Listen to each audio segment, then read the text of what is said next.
یا رسول اللہ امت دی حالت ہے بھئی یہ نعت بھی ان ڈھول سوا نہیں سن دی، محمد والے محمد دا کلام بھی ان تبلے واجے سوا انہاں چنگا نہیں لگدا۔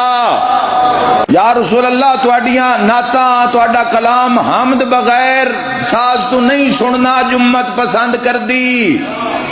تے ہولی ہولی انج رائج ہو گیا بھی جڑے نہیں سن دے ہن انہاں بھی تھوڑا تھوڑا اڑو چل ہی انج پہ آئے، لیکن حالت ہو گئی ہے میرے شہنشاہ تسی جانی جانو حمد بھی سننی ہوئے تے اس نالو چیزاں جنہ دے بارے تساں فرمایا ویڑے چھوڑ تے دعا قبول ہی نہیں ہوندی، او چیزاں جس دے بارے امام موسیٰ کاظم علیہ السلام فرمایا میرا قید خانہ تبدیل کر دیو، او چیزاں جنہ درباراں بازاراں میں چلی دیاں دھیاں نو تکلیف دیتی،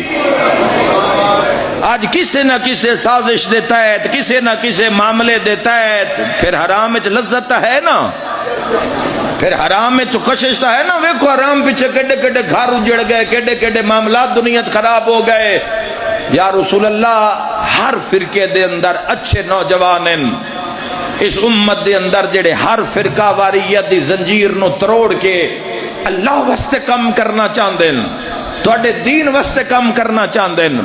اپنے ویڑے دے اندر ہی بھلے انہاں دی